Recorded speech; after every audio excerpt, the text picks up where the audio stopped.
Radio Infinita, con el auspicio de BCI Corporate and Investment Banking, banqueros comprometidos con tu negocio desde 1937, presentan Mirada Financiera. La periodista Paulina Yarur analiza los principales hechos que mueven a los mercados financieros de Chile y el mundo. ¿Cómo están? Bienvenidos. Comienza hasta ahora Mirada Financiera en este viernes 22 de julio de 2016. Hoy, acompañada de Alejandro Fernández, gerente de estudios y socio de Géminis. ¿Cómo estás? Muy bien, gracias. ¿Tú, Paulina? Muy bien, gracias. Bueno. Tenemos hartas cosas que comentar. Ha sido una semana de bancos centrales a nivel internacional, a nivel local. Fue una semana en que nuevamente el desempleo nos dejó a todos medio sorprendido. Sí. Se ha generado una discusión con respecto a la medición. Vamos a estar comentando ese tema y vamos a ver qué ha pasado con las bolsas, qué ha pasado con el dólar, qué ha pasado con el cobre a nivel global. Partimos con Asia, el Nikkei bajando en el día de hoy un 1,09, el Hang Seng también abajo un 0,16, Shanghái un 0,84 en negativo. En Europa, el FTSE 100 de Londres avanza un 0,46, el CAC 40 de París también un 0,11, el DAX alemán bajó en el día de hoy un 0,09 y el IBEX 35 de España un 0,19, pero al alza. Hoy día se conocieron los PMI. Vamos a estar comentando de eso, que no estuvieron tan buenos. No estuvieron muy buenos, ¿no? No. En Estados Unidos, ¿no es cierto?, ya la proclamación del candidato Donald Trump, del cual te voy a preguntar qué te parecieron sus lineamientos y su estrategia. El Dow Jones crece hasta ahora un 0,11%, el Standard & Poor's también crece un 0,34%, Nasdaq arriba un 0,46%. La Bolsa de Santiago también subiendo, ha cerrado una semana con más de un 5% al alza. Exactamente, el IPSA hoy día crece un 0,57% y el IJPA también aumenta un 0,53%. Tuvo un aumento el cobre en el día de hoy, 0,05 en $2.24 la libra contado grado A. Y el dólar retrocedió un 0,06, pero casi plano. Sigue estando a los 650,7. De esta forma terminó la semana con un retroceso de un 1,8, pero está ahí la línea. Se estabilizó ya. 650. Sí, da la sensación de que por ahí puede quedarse un rato.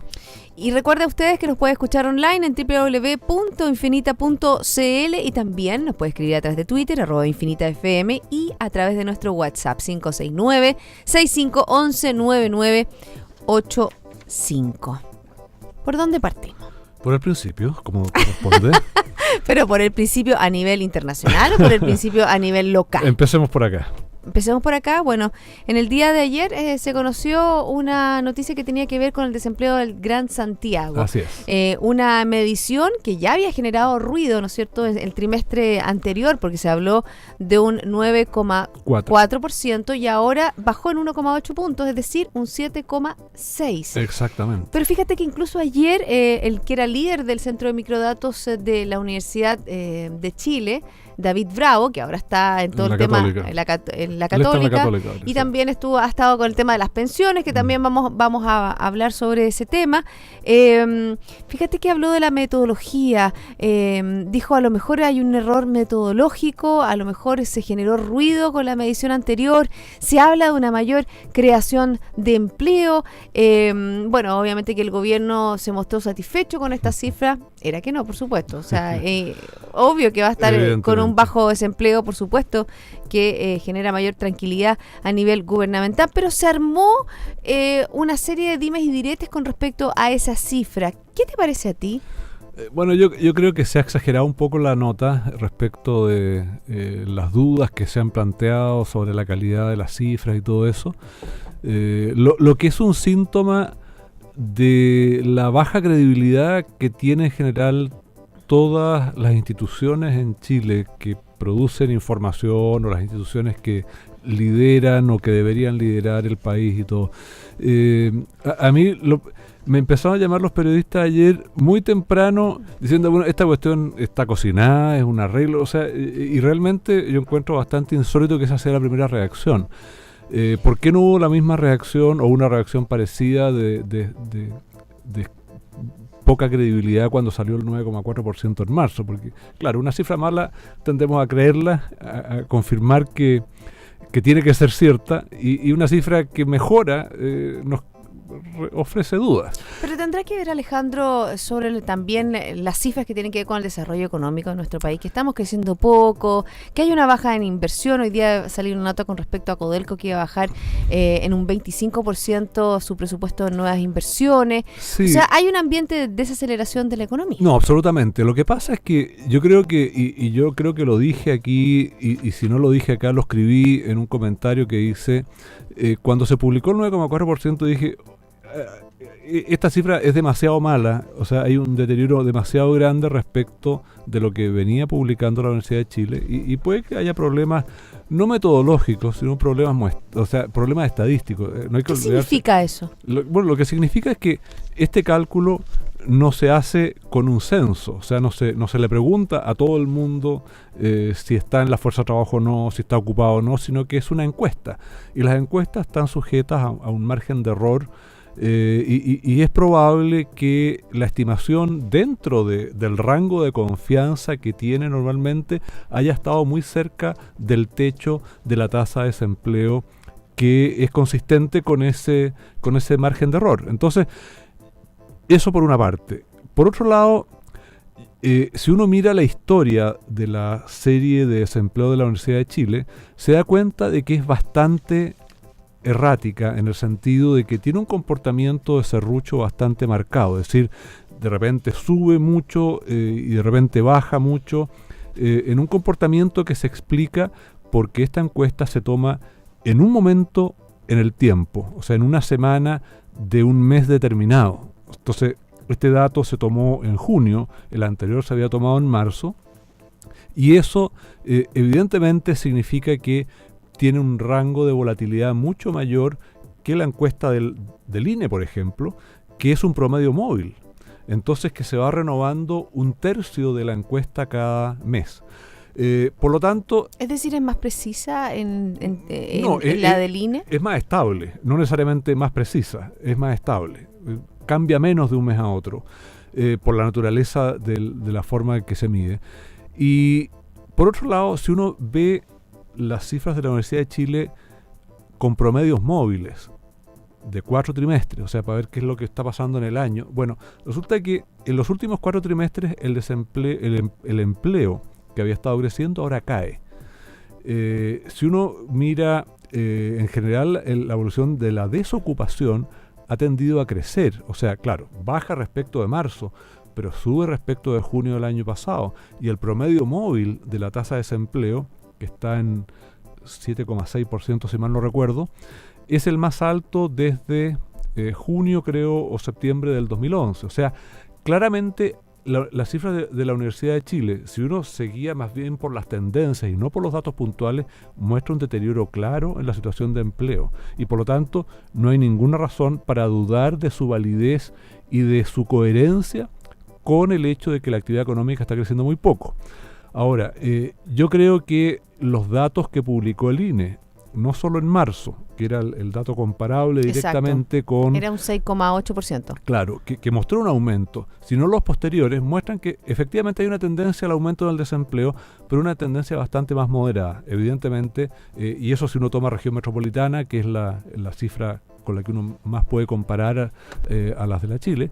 Entonces yo te diría que no hay una inconsistencia entre ambas encuestas en este aspecto, y que la de la Universidad de Chile yo creo que simplemente está reflejando un poco las características de la forma en que se mide, y por eso hubo un dato relativamente extremo en marzo y otro que muestra un cambio importante ahora.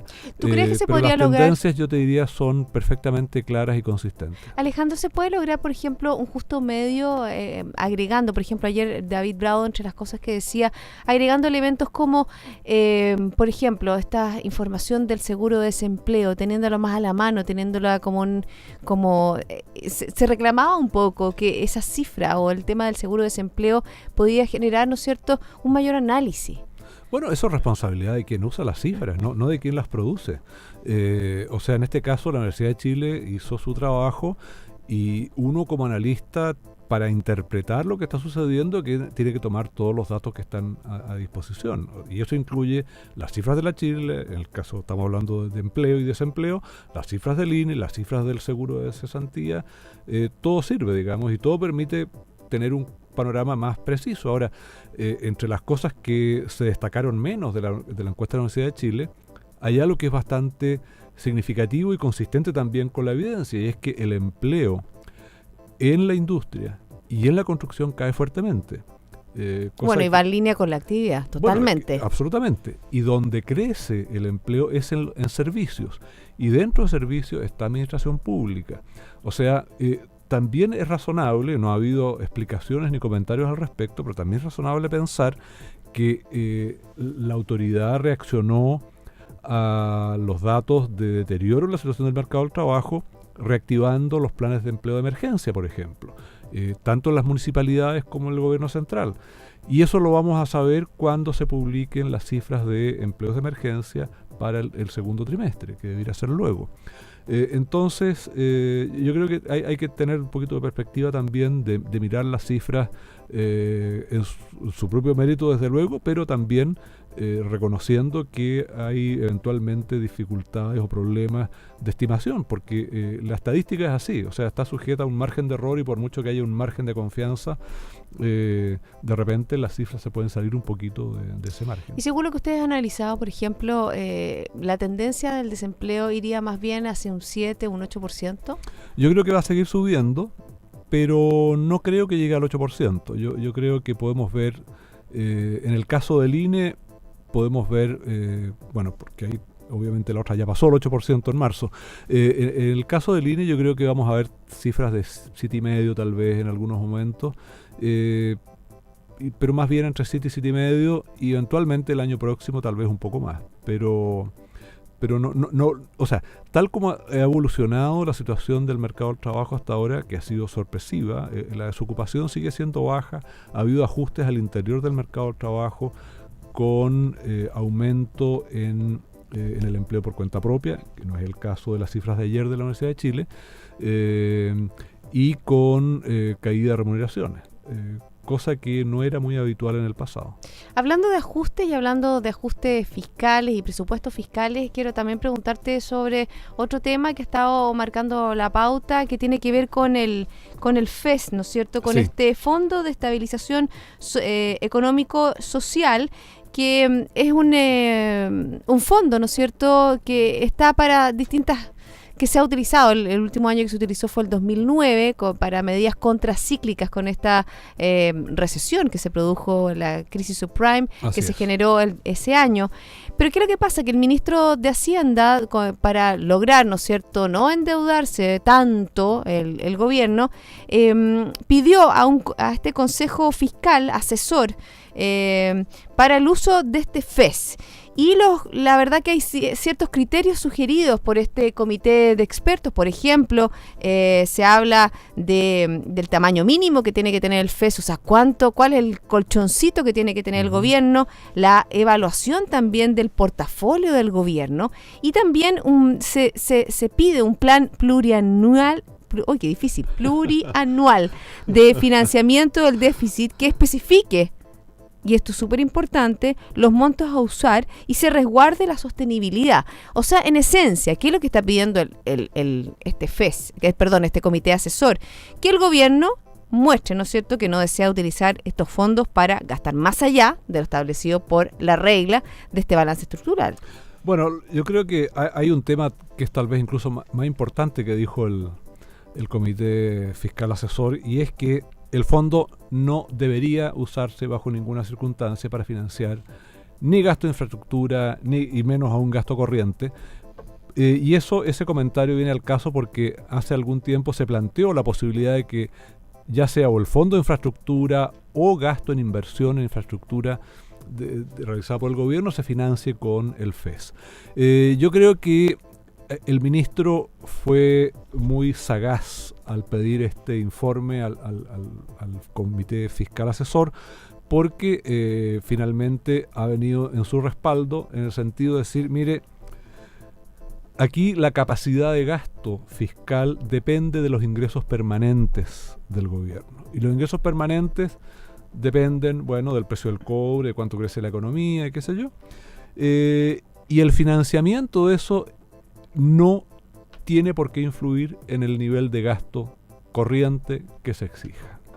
Y por lo tanto, esta es una decisión finalmente de cuánto financiar con deuda y cuánto financiar eventualmente con el fondo para un déficit determinado, pero no pensar que el déficit se puede financiar o se puede financiar un déficit mayor porque están los recursos del FES disponibles.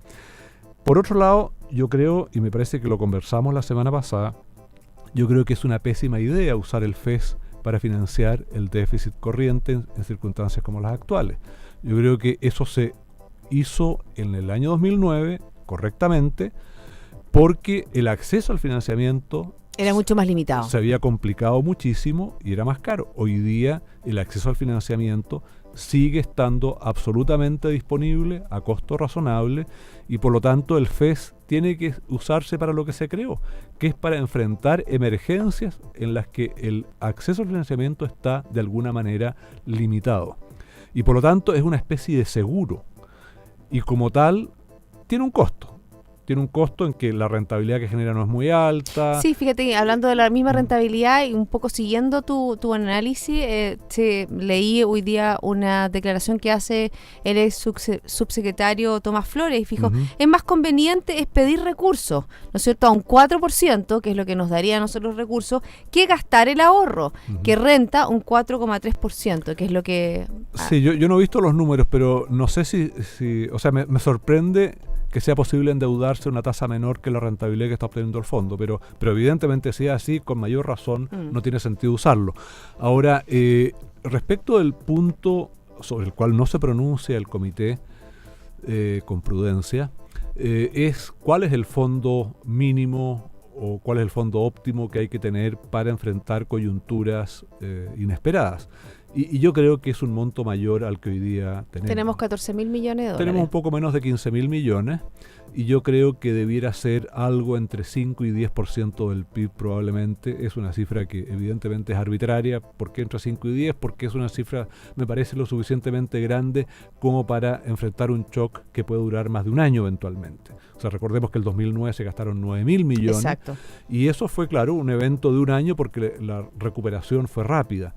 Pero puede ser el caso de un terremoto, por ejemplo, es algo que cita también el Consejo y me parece pertinente, o recesiones que duren más tiempo. Entonces, yo creo que la cantidad de plata que hay en el fondo es muy baja como para estar pensando en usarla. Bueno, de eso y mucho más vamos a estar hablando en la segunda parte del programa. Ya son las 2:19, nos pasamos un poco, pero estaba interesante estos dos temas que tocamos en la primera parte aquí en Mirada Financiera junto a Alejandro Fernández, socio de Géminis. Visión es anticiparse a los desafíos, es lo que permite comprender las variables para entregar respuestas a tiempo. BCI Corporate Investment Banking, banqueros comprometidos con tu negocio desde 1937. Ya volvemos. El leopardo puede saltar hasta 10 metros de distancia y pese a su tamaño, supera los 60 kilómetros por hora en carrera.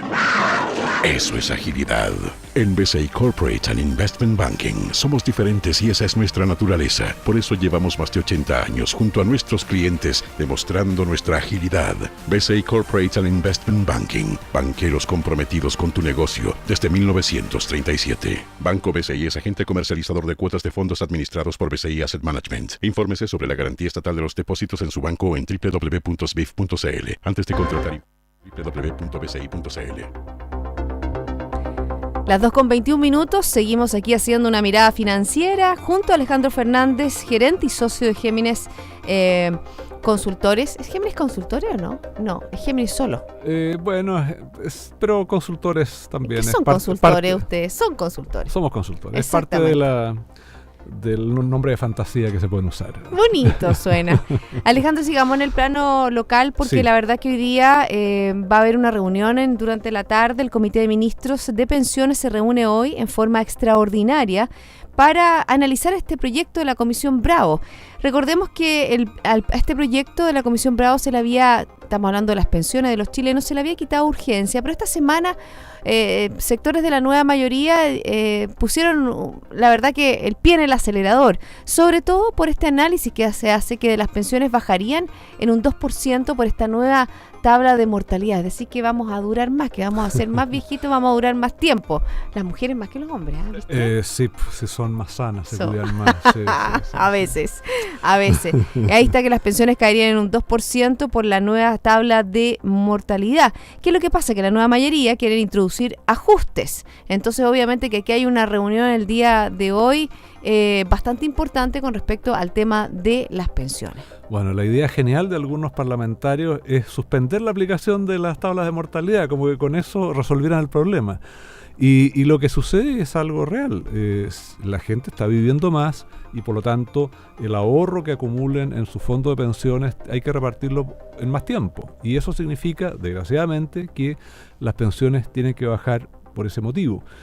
Pero eso no puede ser utilizado como un argumento para decir que el sistema de pensiones es malo, sobre todo cuando uno ve lo que ha estado pasando con los resabios del sistema de reparto antiguo en Gendarmería, por ejemplo, ¿no es cierto? Donde es cosa de conseguirse con un pituto que te suban de grado en el momento apropiado para que te jubiles con una pensión que no tiene ninguna relación ni con los aportes que se han hecho al sistema, ni con las remuneraciones que se recibían normalmente mientras se trabajó en esa institución. Entonces, eso claro, es fantástico. O sea, ojalá a todos nos llegaran 5 millones de pensión, pero eso simplemente no se puede financiar, porque en el sistema antiguo de reparto, bueno, son los impuestos que pagamos todos los que financian esas cosas finalmente. Y siempre falta plata para algo. O sea, pues sabemos que la plata es un recurso escaso. Es un recurso escaso, se está pidiendo más plata de la que hay para la gratuidad de la educación, por ejemplo. Entonces, claro, en el país no hay engaño, pero eso me parece que es una cosa absurda. Ahora, se le echa la culpa a las AFP o al sistema de muchos problemas que no son responsabilidad de las AFP. Por ejemplo, cuando comenzó el sistema el año 81, los chilenos vivíamos en promedio bastante menos que ahora. Entonces, los mismos ahorros se tienen que hacer durar más tiempo. Y por lo tanto, la reacción obvia, aquí no hay obligación de retirarse a los 60 o 65 años, pero la reacción obvia es entonces demorar el año de jubilación, ya sea que uno lo pueda hacer voluntariamente, pero sería bueno hacerlo también de manera institucional y legal para que la gente tenga una referencia. Exactamente, y bueno, y también esos son dentro de los elementos que se ha discutido en esta Comisión Bravo, también aumentar el monto en el cual uno está guardando mes a mes. Así es, la cotización de 10% es muy baja, y eso se hizo en su momento porque parecía suficiente y porque permitía además subir el sueldo líquido de los cotizantes para impulsar el cambio. Pero es evidente que eso es insuficiente, sobre todo cuando estamos en presencia de un problema que no es ni del sistema ni de la AFP, sino que es del mercado del trabajo chileno. Y es que mucha gente ha tenido en su historia laboral muchas lagunas, es decir, muchos periodos de desocupación o de trabajar informalmente, de manera tal de que no han cotizado. Entonces, difícilmente alguien puede pretender que tenga una buena jubilación si es que no ha cotizado o ha cotizado además por un máximo. No, pensemos también en la gente de ingresos medios o medios altos que ha cotizado durante muchos años por un tope de 60 UF, eso ha ido moviéndose hacia arriba en los últimos años y que eso entonces le genera una pensión como el sueldo que estaba recibiendo, que de repente podría haber sido mucho más de 60 UF. Nada de eso es posible, porque la magia no es posible en esto. O sea, si es que uno quiere tener pensiones mejores y no quiere contribuir más, si no quiere trabajar más años, entonces hay que financiarlo de alguna parte, pero eso tiene que ser transparente. Bueno, y ahí también está dentro, como tú dices, el tema de la magia y también dentro de los ingredientes que se están tratando de introducir en este proyecto, el tema de la AFP estatal, que eso lo hemos conversado, o sea, sí, como que las comisiones serían, si es estatal, serían mejores que la competencia en el sistema. También son todo eso es mentira, porque la AFP, o sea, el Estado es el peor administrador de recursos que hay. Si no, es cosa de ver. Desde luego el tema de Gendarmería con las pensiones, el tema de la AFP de los parlamentarios que tuvieron que cerrarla porque salió para atrás, obviamente, Los primeros que se retiraron del Congreso pudieron recuperar su plata, y los que seguían ahí perdieron hasta la camisa. El tema de Codelco, donde esa vaca lechera ha sido exprimida persistentemente a lo largo del tiempo y no se le ha permitido invertir, salvo que sea vía endeudamiento. Entonces es una empresa que finalmente, y no por responsabilidad de los ejecutivos, por la responsabilidad del dueño, del Estado, que es mal manejada, porque no se le permite explotar su potencial. Entonces, cuando se habla de que es una empresa de todos los chilenos, es un cuento. Finalmente esa empresa es una vaca que ordeñan los sindicatos, y el gobierno le saca lo más posible para financiar gasto corriente y evita que se desarrolle adecuadamente. Entonces, yo creo que esto de la AFP estatal es completamente absurdo. Las comisiones han bajado muchísimo. Hoy día Plan Vital, que es la que ganó la última licitación para recibir hay un concurso público, y eso me parece muy bien, claro, en el fondo para ganar a los nuevos cotizantes. Exacto, me parece imposible que la AFP estatal pueda cobrar sistemáticamente menos que las AFP privadas, y desde luego me parece difícil que genere más rentabilidad, y por lo tanto que eso contribuya en alguna medida a mejorar el retorno de los ahorros de todos los chilenos, el ahorro obligatorio. Y hablando de las AFP, sigamos en el mismo tema, porque también durante esta semana ya se está poniendo en duda, ¿no es cierto?, las fusiones que han tenido AFPs como Provida y con Cuprum, con Provida con MetLife y Cuprum con Sura. Sí. Y la verdad que eso son operaciones que ya se hicieron hace más de un año, y eso es complejo el panorama, porque en el fondo es como, tenemos un acuerdo, pero ahora volvemos hacia atrás, empezamos a investigar. Yo tengo la impresión de que efectivamente se usó un resquicio que daba la ley para obtener un beneficio tributario de la manera en que se hicieron esas compras o esas fusiones, pero ese beneficio estaba en la ley, es un beneficio que fue autorizado y aprobado por las autoridades de la época.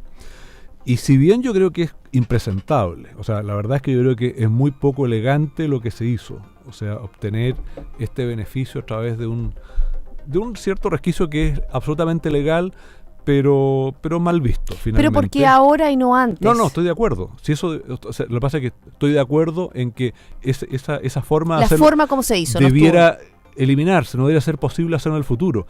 Pero eso ya se hizo en función de algo que se podía hacer, de algo que fue aprobado, y por lo tanto empezar a revisar ahora esos contratos y esos traspasos de propiedad, me parece que no hace más que perjudicar la imagen de Chile como país receptor de inversiones. O sea, ¿de qué estamos hablando? Si no hay nada seguro, que ha pasado ya bastante tiempo, y resulta que empezamos a revisar lo que se hizo porque a alguien no le gusta, que con razón no le gusta, pero eso debió haberse bloqueado en su momento, y además ese resquicio en la ley debió haberse cerrado también en su momento. Son los parlamentarios los que están llamados a hacer ese tipo de cosas. Entonces esto me parece muy mal, porque finalmente, resulte o no resulte que se eche para atrás estas operaciones, Chile va a quedar con una imagen peor de la que tiene hoy día. Y eso no le hace bien a nuestra economía, sin lugar a dudas. Alejandro, se nos acaba el programa, no nos cansamos a irnos al mercado internacional. Rápidamente, ¿qué tenemos que mirar la próxima semana? Bueno, la próxima semana tenemos la publicación de los datos de Chile, los datos sectoriales. Tenemos la reunión de la Reserva Federal, que puede ser importante, martes y miércoles. Y hay publicación de datos de PIB preliminar del segundo trimestre en Estados Unidos y en Europa. Entonces, yo diría lo más destacado es la reunión de la Fed. Puede haber alguna señal ahí, tal vez, respecto de qué es lo que va a hacer hacia adelante. Y los datos de Chile evidentemente nos van a permitir calcular el IMASEC, así que vamos a tener harto de qué hablar el viernes próximo. De todas maneras, aquí te estaremos esperando. Muchas gracias, Alejandro, por haberme acompañado el día de hoy. Gracias, Paulina, que esté muy bien. Y a todos ustedes, que tengan un excelente fin de semana. Nos reencontramos el lunes a las 2 para dar una nueva mirada financiera. Esto fue Mirada Financiera, con el auspicio de BCI Corporate and Investment Banking, banqueros comprometidos con tu negocio desde 1937.